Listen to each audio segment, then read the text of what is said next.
Hi, and welcome to the channel. Yeah, I was thinking recently about the number 10 position, and I think Eze's played there, he played a Newcastle game, had a really good game. I didn't watch it, the Olympiacos game. I was out at the time and felt like we was going to win anyway, and it's early stages. So, yeah, I didn't watch it. But from what I saw online about how people were talking about it, they said Ødegaard had a very good game, and some people saying, well, yeah, he should come back in for the number 10 position for the West Ham game. So I was thinking, well, Eze's had a good game there. Ødegaard's had a good game there. So who should play there really? And I would still stick with Eze. I feel like it was really refreshing in that Newcastle game to see a player who takes a lot of shots, plays the ball quickly. When I was watching the Newcastle game, the first half, for the most part, it really felt like we was playing a free, fluid, attacking football. It's like one touch passing, and he was taking shots as well, which I think last season I don't really remember Ødegaard doing that much. It felt like the games I did watch, it felt like he was trying to get the ball to Saka, or just trying to keep the ball like just passing about really, just trying to keep possession, just trying to wait for an opening, and that's all well and good. That's great. I feel like in the West Ham game, I feel like they're gonna sit back and they're going to be very hard to break down. That's what Nuno's sort of famously known for his time in the Premier League. So I feel like if we put Eze there, I feel like he's gonna more likely take shots, um, more than Ødegaard would typically take shots. So I feel like we probably would need that, and I feel like he's going to try and play the ball a bit quicker from what just seen from the two players. And I mean, if I looked up stats before trying to m- make this assertion that I want Eze to play, and if you look at the stats the past recent seasons between both of them, it's clear that Ødegaard takes more like does better in all attacking senses really. But the context is really he's playing for Arsenal and Eze was playing for Palace, so we're gonna have Arsenal have the ball way more uh than Palace would ever have. So of course he's gonna have he's gonna have more chances. Like Eze only have like one or two chances in the game to take a shot or play a forward pass or just create a sort of chance. What Odegaard may have like times three the chances. I mean, who knows? I don't know. I'm just throwing numbers out there, but so I feel like we need to give as a like a fair vote at it really a number 10, and I don't want to rush Odegaard back in. So now here's the dilemma really. It's like, okay, well, if you put Eze there, then okay, well Odegaard's not going to play on the left, so you go, okay, well, okay, Odegaard's on the bench. So then who's playing out on the left? If Madueke was fit, I'd play him there because I know his bloke could play him on the right, but he's done very well. So I'd give him a chance on the left, and I'll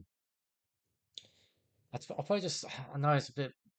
I guess people haven't really said great stuff about Trossard on the left, but I mean for me personally, when I watched it, I've kind of saw the games. I didn't really see anything too great, too bad. It was all okay.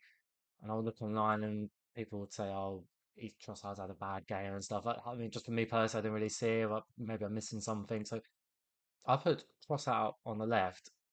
I guess he's quite good at scoring goals, and he probably want to maybe not.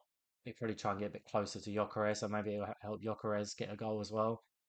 Um, yeah, and so I'd play Trossard on the left. I'd keep it as a in a number 10. And then yeah, like say like it gets to 55, 60 minutes, it's still 0-0 or we're 1-0 down or something like that, who knows, and it's just not working. Then we've got that chance to bring Ødegaard on and we could put Eze on the left.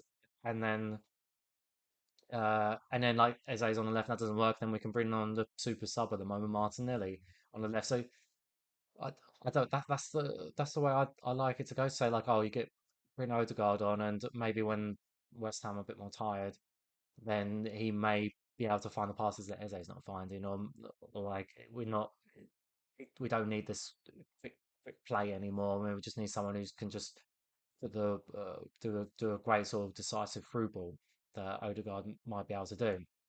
And uh, say like with talking about um Russian players back as well. Say like Martinelli, he's done very good this season as a super sub. He's got quite. I think I saw some recent says 4 goals, 4 assists this season, which is great. But I don't really see people online, and this is my opinion as well. Like going, okay, well let's jump Martinelli back in. Let's get him playing on the left, starting again because I remember last season watching him and he wasn't great out there. And he was starting every game and we didn't have any other options. So if you have that mentality, you think, well, okay, Odegaard had a good game against Olympiacos. Why suddenly go, oh, let's start him. Let's just put Eze on the bench and let's just start Odegaard because he's had that good game. Are we're not doing the same for Martinelli. So can't we just give Eze a fair go at it at number 10 and yeah, just and then if he's not doing great, then obviously you've got the option to bring Odegaard on. I just wouldn't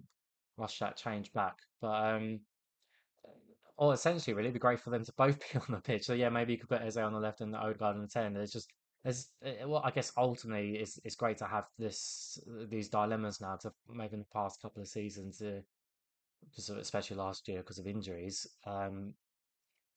we didn't have the option, so we had to have Martin on the left. We have to have Odegaard in the 10, and when they weren't playing great, it was all like, well, what else are you going to do? So yeah, I get, well, you could say you could put Wanyeri there, but still like breakthrough season. It's a bit of a real big risk, but as they know, God, they aren't big risks. They're Premier League proven players. So anyway, I feel like that's my fault. So I'd like to know what you think. But yeah, I'd start the West Ham game with Eze in the 10 and Trossard on the left. I just want to see what happens there because I was very impressed with how it went against Newcastle. I just want to see that type of football again. And yeah, and if it doesn't work, just change it up in the second half. Anyway, thanks for watching.